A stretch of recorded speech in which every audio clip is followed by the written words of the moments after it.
Dr. Jaffe, for someone who's getting allergy shots on a regular basis, will that affect the accuracy of the LRA by ELISA testing for just what is in the immunotherapy?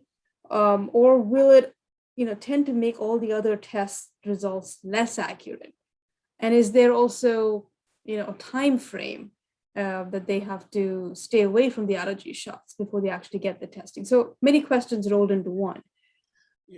Many parts to really one important question, which is if you're getting allergy shots and you want to do our functional ex vivo testing, what's the sequence and what's the consequence? And the answer is fairly straightforward. You draw the LRA test before the next immunotherapy. And you do that out of an excess of caution. I could go on for minutes and minutes about why the immunotherapy aimed at a certain objective does not, as in does not, interfere with the lymphocyte response assay that we do ex vivo day by day. But I'm not going to take that time. I'm just going to clarify that the best time to do the LRA test is after following the 4-day, then 2-day, then 12-hour instructions, and before the next immunotherapy.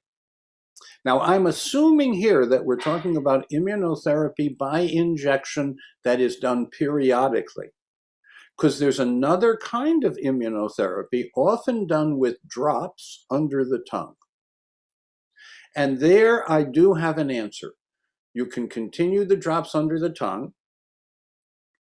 as long as you follow the instructions for the LRA test, because we were able many, many years ago to compare people who were on those drops and then not on those drops with regard to whether there was any change in intensity or the number of items, the specific reactive items on the LRA test, and there was not.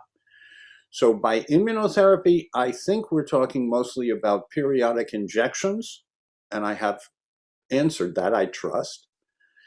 And then there's an immunotherapy, which is often done with drops under the tongue, and that does not interfere with the LRA by ELISA test. Does not have to be interrupted except for the 12 hours of water only. Thank you.